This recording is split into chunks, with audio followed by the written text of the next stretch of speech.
Nah, kadang ya kalau misalkan kita itu, kalau misalkan ada tempat-tempat makanan yang ramai, kafe ataupun misalkan resto yang enak, otomatis kan kita itu selalu tertarik ya, ingin icip-icip ya.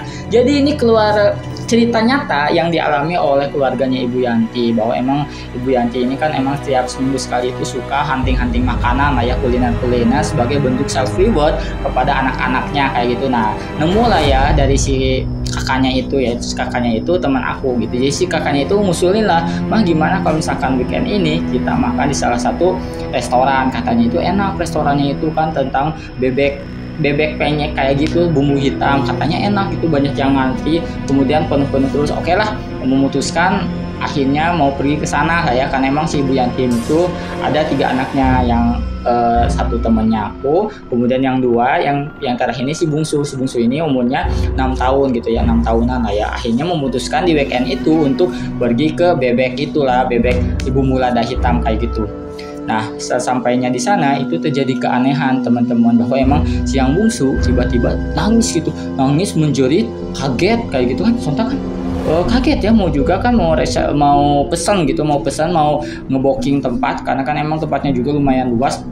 Tiba-tiba nangis kan, nangis gimana, di upahan lah ya, ini ditanya apa-apa sampai akhirnya memutuskan dulu keluar dari resto. Pas ditanya kenapa deh nangis, kok nggak biasanya gitu nangis, semuanya juga kan dari mulai mamahnya, suaminya, terus kemudian teman aku dan si kakaknya pun nanya gitu, apa pokoknya dede nggak mau makan di restoran ini, pokoknya takut kenapa, di restoran itu ada kakek-kakek yang serem, yang agak lumayan bungkuk, kemudian jongkok di atas meja kayak gitu.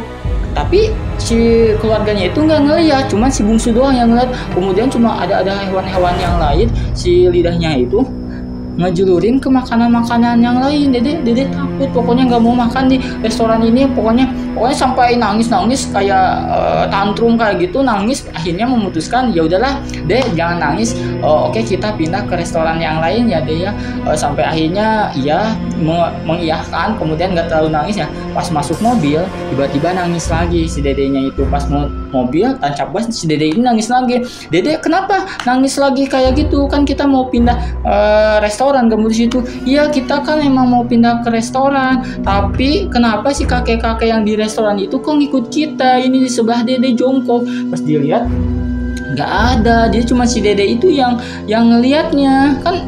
Otomatis kan firasat seorang ibu sama suaminya sama ini kuat lah ya. Akhirnya memutuskan untuk pergi ke yang bisa gitu ya, ke yang bisa ngobatin. Akhirnya pas udah di obatin di apa, ternyata si kakek-kakek yang di restoran itu ngikutin si dede itu, karena ngelihat dia bisa ngelihat kayak gitu. Jadi kata si Pak Ustadz udah dibersihin, ini ditutup. Akhirnya karena si itu teh penglaris dari restoran itu, teman-teman yang ngikutin kayak gitu. Serem banget ya. Pokoknya sampai di sini dulu aja cerita serem kali ini. Bagi teman-teman yang punya cerita serem, coba tulis di kolom komentar, nanti Mbak Imut bacain seperti cerita serem yang teman-teman lainnya kirim ya. Pokoknya sampai di sini dulu aja.